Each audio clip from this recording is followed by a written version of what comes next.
All right, welcome to another episode of The Rundown. We had some big Sunday games. I'm going to start off talking about Seattle and Tampa Bay. Tampa Bay won 38 to 35 on a last second field goal, and it was a great game to say the least.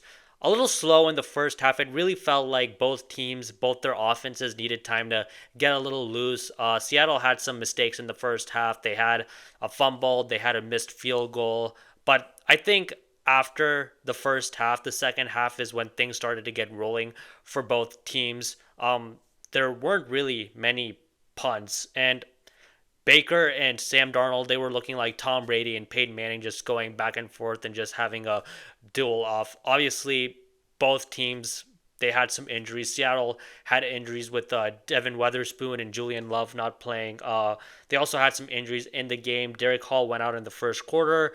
Reek Woolen left in the third quarter with the concussion, and Nehemiah Pritchett, his replacement, he just flat out got cooked. I mean, there was one play, third quarter, about 8 minutes left. It's third and 15 for Tampa, and Baker drops back and he just throws it to Emeka Egbuka going right at Nehemiah Pritchett. And they got the touchdown and they got the 2 point conversion, and it's 21-14. And to be fair, Tampa Bay also had some defensive injuries. Jamel Dean didn't play. Benjamin Morris was also injured, and they also had injuries on offense with, of course, Mike Evans, Bucky Irving, a couple linemen went out. So it's not just Seattle that had excuses. Tampa Bay also had a lot going against them also, and you could just tell that both teams didn't have their corners because both Njigba and Egbuka had a field day. Egbuka had 7 receptions for 163 yards, and Njigba had 8 receptions for 132 yards. And Seattle had their chances to win this game, and it really looked like at points they were going to win this game. There was this 4th and 2, and it looks like Darnold is about to get sacked, and Seattle's going to walk away with no points, but Darnold finds Torrey Horton just wide open, and they get a touchdown. That puts them up 35-28 with a little over 3 minutes left, and I'm just thinking, okay, I was texting back and forth with my friend that, okay, all Mike McDonald needs to do is just come up with one big defensive possession. We've been getting cooked all game. I just need him to just come up big one time, an interception, maybe a 3-and-out, just something. And we did sack Baker a little bit earlier, like with like 8 minutes left in the fourth quarter. So I'm thinking, okay, maybe we can pull something off again. But unfortunately, we really couldn't do anything. We tried blitzing at times. That didn't really work. Eventually, Tampa Bay just gets a touchdown, and it's 35-35. But hypothetically, we would get the ball last. I think we got the ball with like a minute left in the game. And I'm thinking, okay, maybe we just go down, score a field goal with like, I don't know, maybe 30, 20 seconds left, and maybe that can do it. But there were just some things in that last possession which were concerning. I mean, it's 2nd and 2, and Darnold just threw it off a Bucks player's helmet.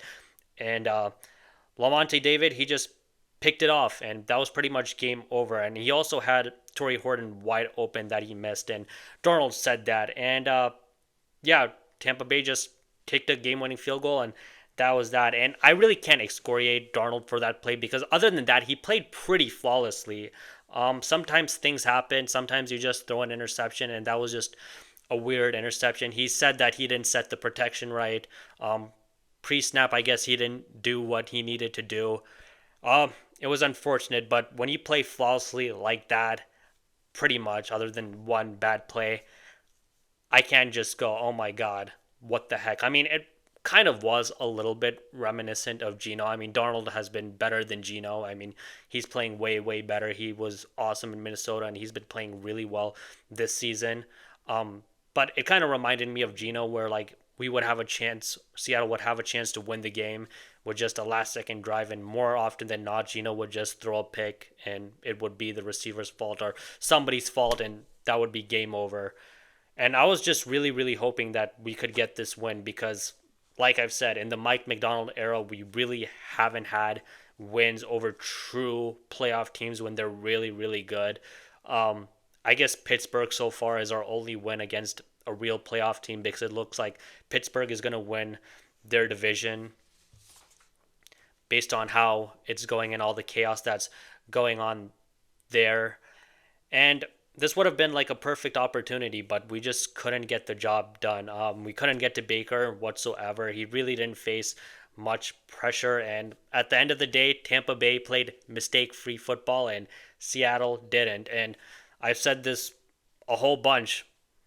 Sometimes you can get away with like big mistakes, throwing two interceptions, and you're able to pull out a game. But when it's a barn burner, usually back and forth, if you throw an interception or like you fumble the ball, that can pretty much be the end of it. I mean, if you look at that Super Bowl the first time around with Philly and Kansas City, I mean, Jalen Hurts played pretty well, but it was that fumble he had, that scoop and score that Kansas City got, where that really got them back into the game. And I don't know, maybe if he doesn't lose the ball on that possession, maybe they win the Super Bowl. But just that one play can cost you if you're just going back and forth with a team like that. And unfortunately for Seattle, it did. And I just really want Seattle to beat a playoff team because in Pete Carroll's last 2 years, I'm going to talk more about this. He really couldn't beat a lot of playoff teams. And Mike McDonald's first year, he beat the Broncos in the first game.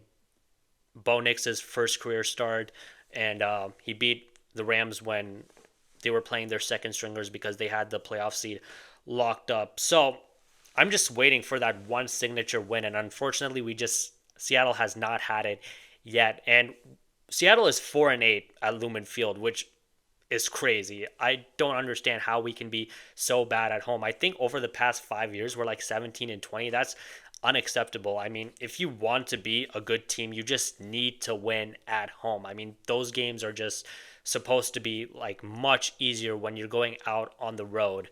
And especially an owner isn't going to like that because when they're up in the box and they're with their friends, when they're with their corporate sponsors, they don't want to look bad.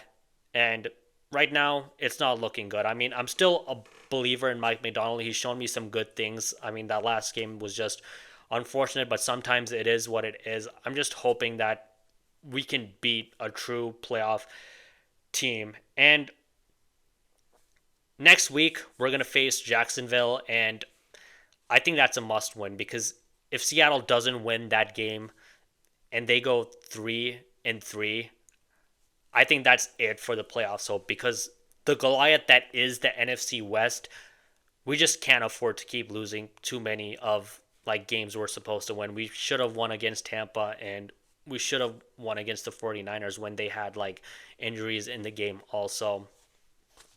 So we just got to keep winning games that we need to. And chances are the Rams are going to beat the Ravens next week. Hopefully Tampa Bay can beat San Francisco. And if we're 4-2, Seattle should be in pretty good shape.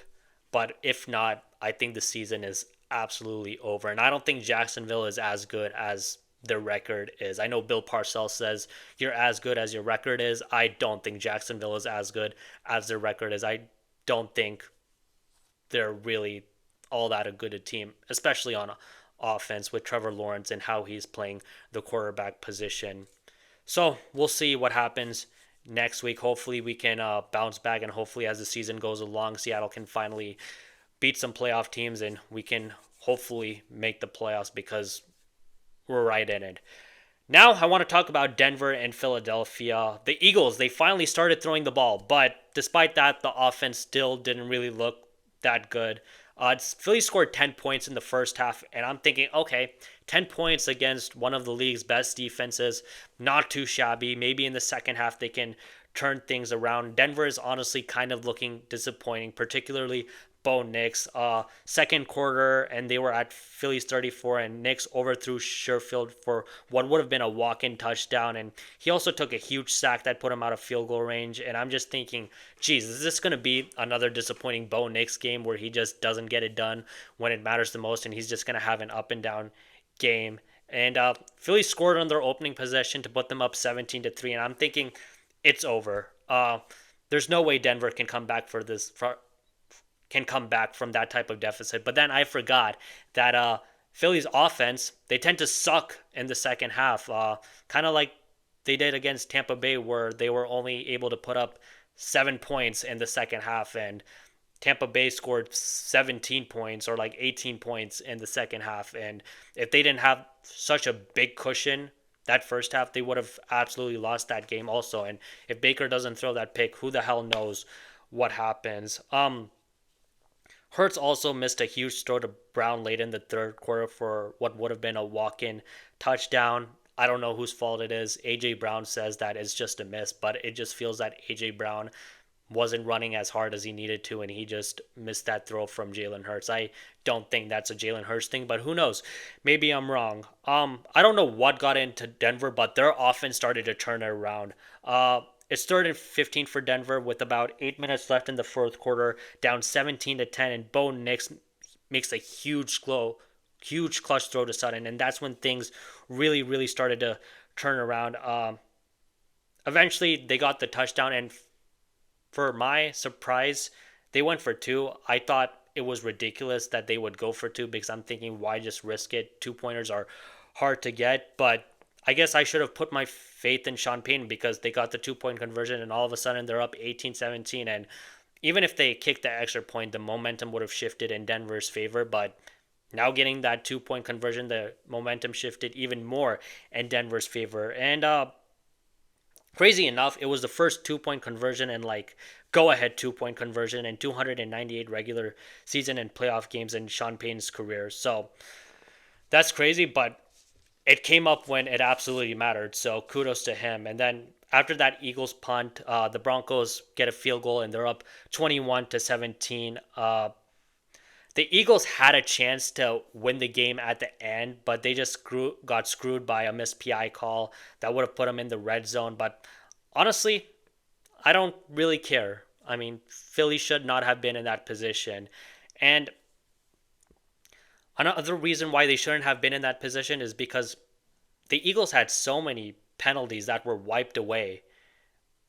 Like they were just so undisciplined, and there were many times where they could have like gotten a first down, but it couldn't because of some holding penalty or an ineligible man downfield, and that's stuff that you can control. And Nick Sirianni talked about like things like that. That doesn't require a lot of talent. That just requires discipline, and it wasn't the entire reason why they lost, but it definitely was a factor. And I'm worried about the Eagles. They're just the weirdest successful team ever. I remember like in 2020 where Pittsburgh was 10-0 or 11-0 and people were like, "We don't believe in this team." And they were right not to because they lost to Cleveland in like the wild card round or whatever, and that was the first playoff win the Cleveland Browns franchise had gotten in like 30 years. And I'm not saying that the Eagles are Pittsburgh, but I just I just don't get it. I mean, offensively in the second half, they just continue to stall out. I don't know why they can't do anything in the second half.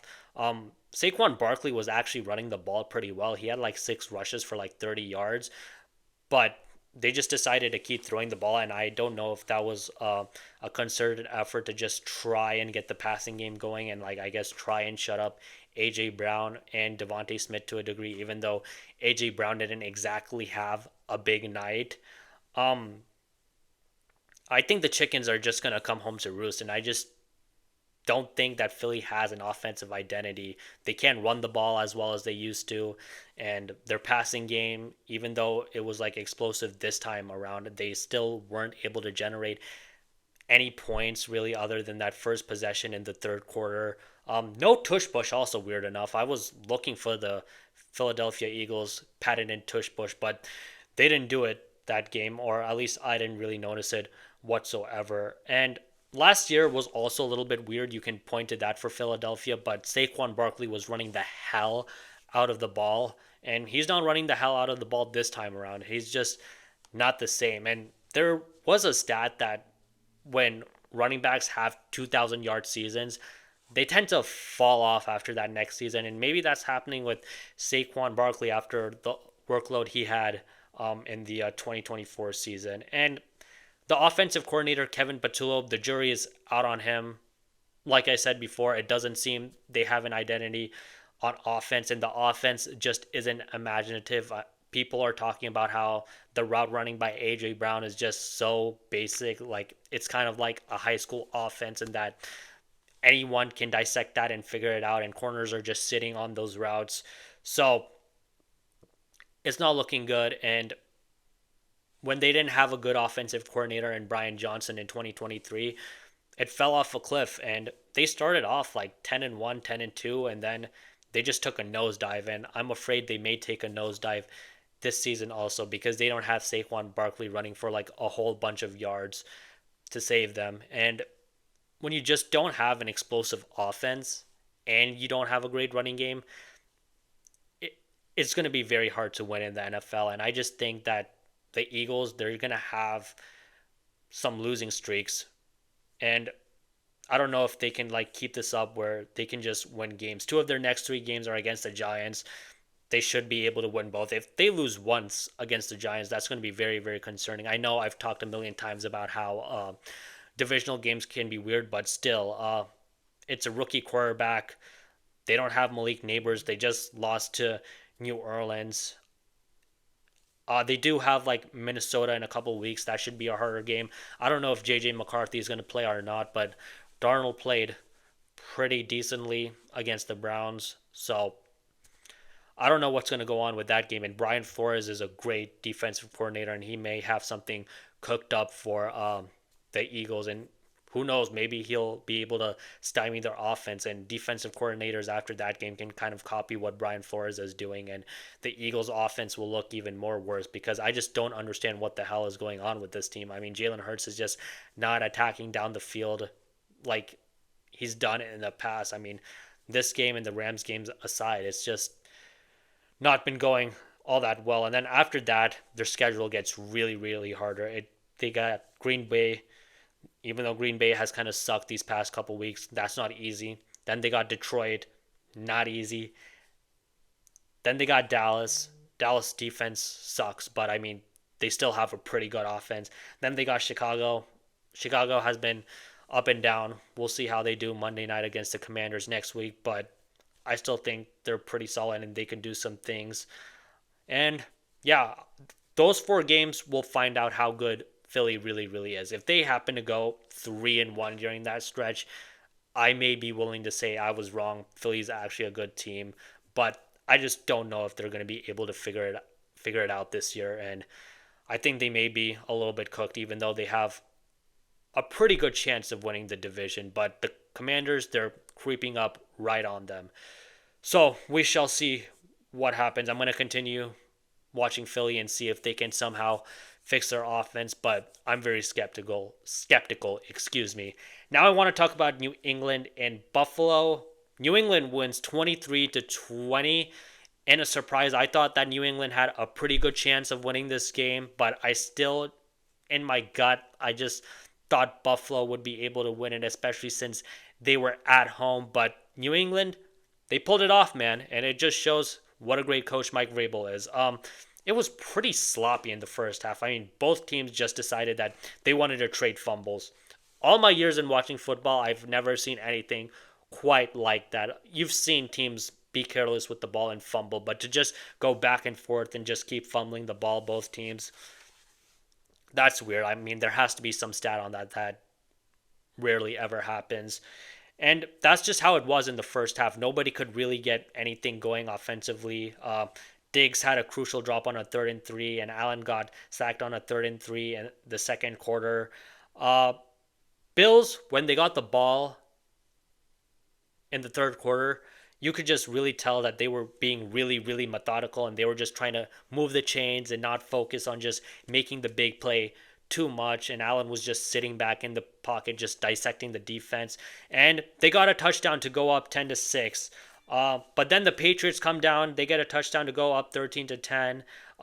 Then the Bills get the ball. Allen throws an interception with about 2 minutes and 53 seconds left in the third at New England 19-yard. And then New England comes down and gets a touchdown to go up 20-10. And all of a sudden, the momentum just shifts entirely in New England's favor. And Drake May was really, really good. I thought he did a really good job of handling the pressure the Bills were giving him, just rolling out to his right or just getting flushed out of the pocket time and time again. He would find somebody.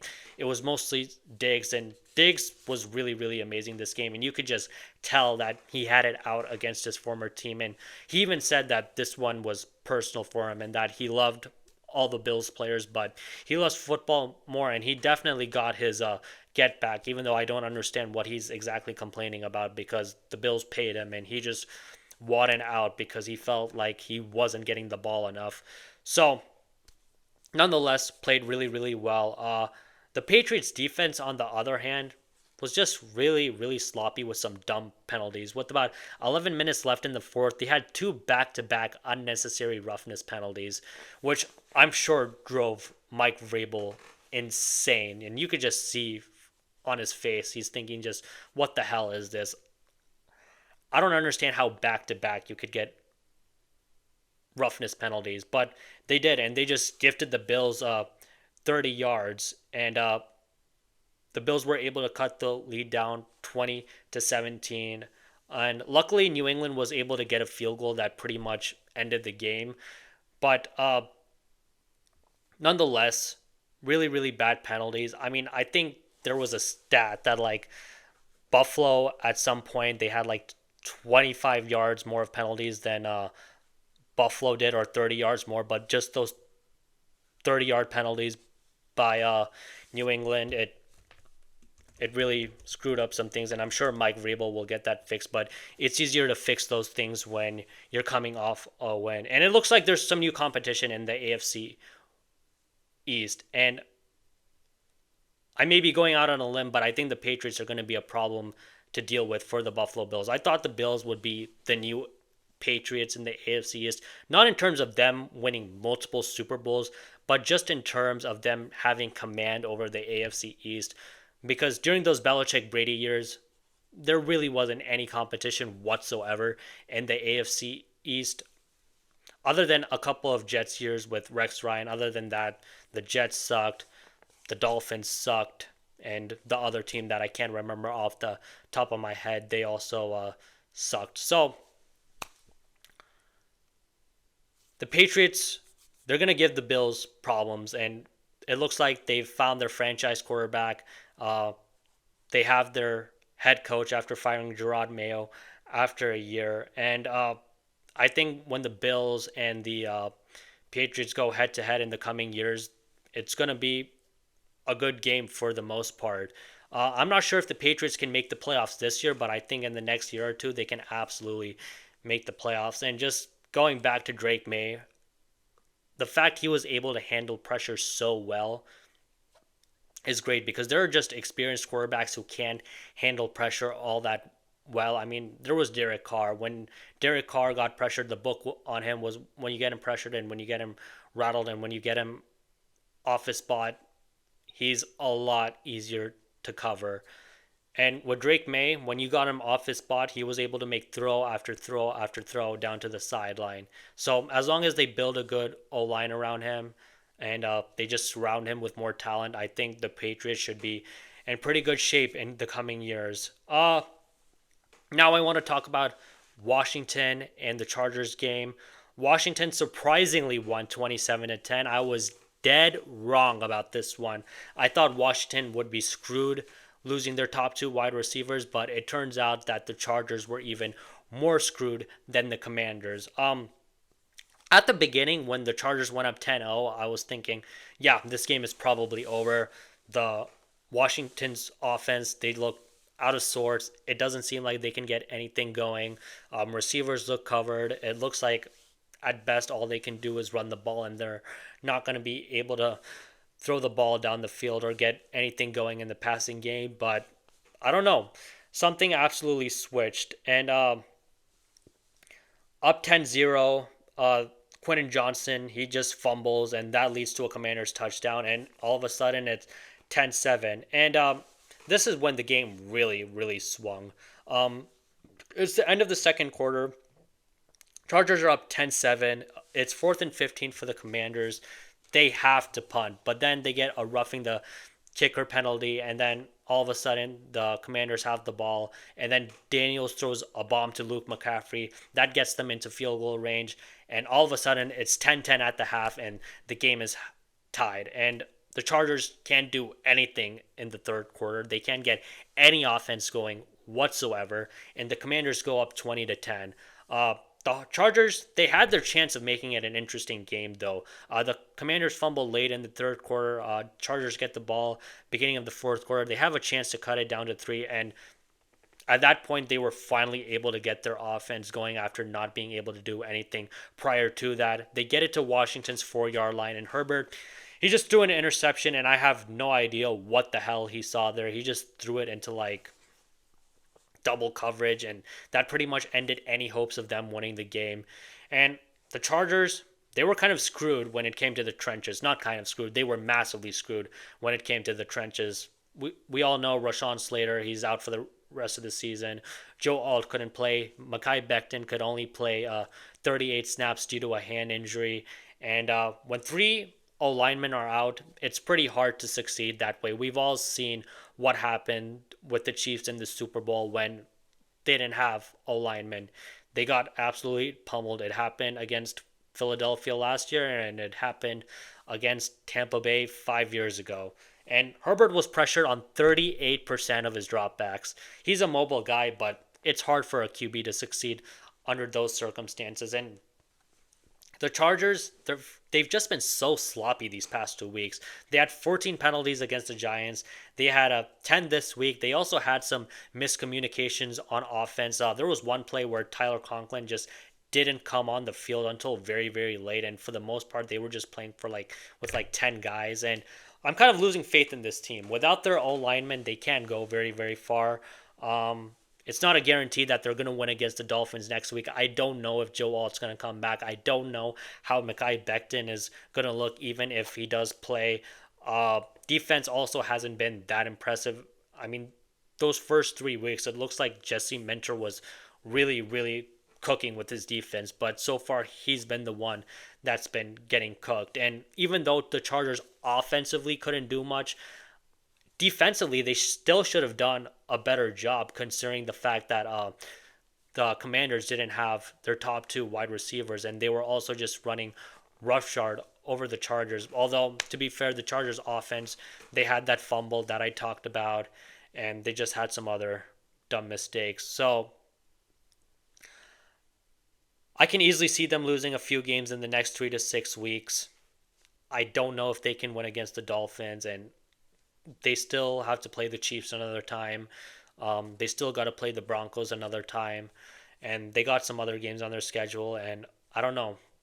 I think it's just too hard to win when you're on backup linemen. I don't think many teams can win in that scenario, even if you do have the most talented team. So I think I'm kind of out on the Chargers. I'm not out on them making the playoffs, but I am out on them making a deep run in the playoffs, unless somehow magically they're just able to be healthy at the end of the year and everything just comes together and they can just somehow make a run. But I don't know. I'm skeptical. It just seems like the injury bug has bitten the Chargers, but I think they'll be able to still win some games and maybe get into the playoffs as a 6th or 7th seed. I thought that they would potentially win the division, and I was pretty confident in that when they were 3-0 and the Chiefs were like 1-2, but it seems that the Chargers are going in the down direction, and the Chiefs and the Broncos are trending up, especially the Broncos. That win against Philadelphia was huge for them, and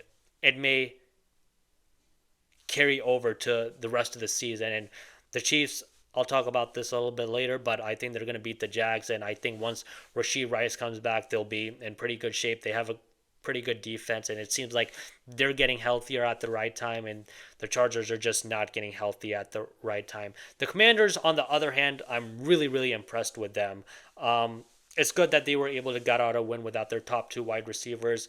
It doesn't look like Terry McLaurin is coming back next week, and they're going to play Chicago on Monday night, but I think they have a little bit of breathing room. The Eagles, they don't look as good. Dallas has a terrible defense, even though they have a pretty good offense. They can tread water until they get back to full health and still potentially make the playoffs. I said that 2-3 was going to look really, really dicey for them to make the playoffs. But I think now they're in pretty good shape. Even if they lose against Chicago next week, I still think they should be in pretty good shape to make the playoffs as a wild card. Now I want to talk about the Colts and Raiders. I did not watch much of this game, and thank God I didn't. And I don't think that I honestly really needed to. The Colts won 40-6, and I think it's pretty fair to say that the Raiders stink. They're 1-4, and I'm pretty sure Raiders fans and Raiders ownership, I don't think this is how they expected the Pete Carroll and Geno Smith era to start. Geno's been absolutely terrible. He's had 6 touchdowns, 9 interceptions, 38.5 QBR, which is 28th in the league. And when you fire Antonio Pierce, who won 4 games last season, I was thinking that's kind of ridiculous because I thought 4 wins for that roster seemed about right. But whatever, they decided to fire him. They've keep firing coaches after like 1 or 2 years. Before that, they fired Josh McDaniels after like 1.5 years, and after that, it's been a rotating door of coaches. And I don't know what the hell they're going to do with Pete Carroll this year, but I imagine since he's an established coach, they're going to give him a little bit more time. And I don't know if Mark Davis's pockets are that deep that he can fire another coach after 1 year. But when you hired Pete Carroll, you were expecting them to at least win maybe 8, 9, 10 games, potentially vie for a playoff spot. You trade for his boy Geno, you draft Ashton Genty, and you're thinking, okay, that should be a 4 to 5 win improvement. And I thought it would be. I was out on Carroll after Wilson left pretty much, especially that second year with Geno. I was really, really out on him, but I was okay with this year, with this hire, because I thought that Pete could potentially create a good culture. You get some wins. Maybe you make the playoffs 1 or 2 times in his 3-year contract, and then you fire him, and then you actually hire a coach who can take you over the top. But it doesn't look like Pete Carroll can even do that anymore, because I do respect his leadership abilities, but I just don't know if it carries over anymore. And I just don't think he has the X's and O's part down to win big in this league anymore. It just seems that both of them, Pete and Geno, are just in over their heads. I just think Pete's scheme has just been outdated for many, many years. And this is way worse than what I complained about in Seattle. Pete and Geno, their last 2 years together, they just couldn't win any big games together. I think in their 2 years together, they only won against 4 playoff teams. They won against the Chargers in 2022. In 2023, they beat the Browns, which like PJ Walker was starting at quarterback. Then they beat Detroit, which was a really, really impressive win. That was the year that Detroit went to the NFC Championship game. And then they also beat the Eagles with Drew Lock starting at quarterback. And that was an impressive win. Even though the Eagles were on a free fall that year after starting out hot, still an impressive win with your backup quarterback. So I got to give them credit for that. But still, he couldn't beat the Rams or the Niners when they were good. And I know there's been a lot of talk about Russell Wilson and what his legacy is as a quarterback. And look, Pete did more things for Russ than I realized, but Russ did a lot for Pete. Post LOB, that defense was not good, and Pete hasn't had a good defense from start to finish in almost a decade, and it looks like that's going to be the same problem in Las Vegas. He can't get the offensive line fixed for the life of him. I don't know why that man can't get the offensive line right, considering the fact how much he loves running the ball and the quarterback just playing point guard and just playing clean free football. He just can't get the offensive line right, and there seems to be offensive line issues in Las Vegas also. And it's pretty interesting to see Las Vegas fans complaining about the same things I complained about. I didn't think Pete Carroll would be this bad, but it looks like the problems he had in Seattle are just more exacerbated in Las Vegas. So with him and Geno, I think it's just pretty much confirmed that you're not going to go anywhere. You're not going to win big. I'm not even sure if they're going to make the playoffs. The Raiders are already paying so many coaches that I just don't think there's any point in firing Pete. I'm really interested to see what they do with Geno though, because they play the Titans next week. That should be a dub, and Geno should play well against the Titans. If he can play well against the Titans, that's a really, really big cause of concern, and I might consider benching him after that. But what I'm really interested to see is how he plays well against the Chiefs, assuming he plays well against the Titans, because if it's another horror show like it has been the past 5 weeks, I think you need to strongly consider benching him for Kenny Pickett or Aiden O'Connell or whoever your number two quarterback is on the depth chart. I'm sure that Geno is probably better than both those guys, but I just don't see any point in trotting him out there when he's stinking up the joint so badly. So I think for Pete Carroll, you keep him on for this year. You see how the second year goes. If the second year is awful like it has been so far, then you fire him with a year left on his contract. You hope in the 2027 draft class you can finally find your franchise quarterback, because I don't think in this draft class there is a franchise quarterback that you're going to find. And yeah, maybe you just have to stick with Kenny Pickett. I don't know if Gino is going to be able to fix it, and I don't know if Pete is going to be able to turn this thing around. If he's able to turn this thing around, I'll be really, really impressed. But, I've just been a Seahawks fan for the longest. In the past 6, 7 years of Pete Carroll's tenure in Seattle, he just couldn't get the defense right, and he couldn't get the offensive line right. And I have a hard time believing that he's going to get it right this time around. And like I said, he couldn't beat San Francisco and the Rams when they were good once Russell Wilson left. And I have a hard time believing that he's going to pull out many wins against the Broncos, the Chiefs, and even the Chargers, even though the Chargers are kind of looking bad, but still, there were times where Pete had a much talented roster in Seattle than the other team he was playing against, and we would lose or we would barely eke out a win. So it is what it is. It looks like the Raiders fans are going to go through another few years of hell, but I'm sure that's something that they're used to. Now I want to talk about Kansas City and Jacksonville. That's going to be the Monday night game, and I got the Chiefs winning 27-23. I think they got their swagger back, man. I think Worthy coming back, Mahomes, and that offense is looking much more explosive now.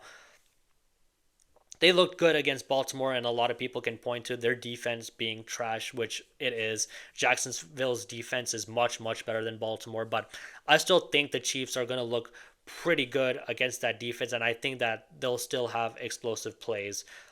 Trevor Lawrence, he's good for at least one interception. I'm just not a believer, and that offense is just a weird season with Brian Thomas Jr., and I guess you can point that to Shane Waldron, because when Shane Waldron is part of your offensive staff, weird things tend to happen. So I don't know what's going to go on with that. Travis Hunter has just been MIA. I think their 3-1 record is a bit fraudulent. I think the Chiefs will expose many of their weaknesses, especially the Chiefs' defense to the Jags' offense. And yeah, I think the Chiefs will pull this out. And I think Jacksonville, I think they're going to have a little bit of a free fall when it comes to losses. And I think they're going to have a next rough couple weeks, especially with this Monday night game. And I think they should lose against Seattle. If they don't lose against Seattle, I'm going to put most of the blame of that on Seattle, because that just means Seattle didn't do their job in terms of being prepared. And yeah, that's all I have for you guys. I will be back Wednesday to break down this Monday night game and to talk a little bit more stuff that's going around the league. And yeah, that's all I have for you guys. Thank you so much. Please like and subscribe.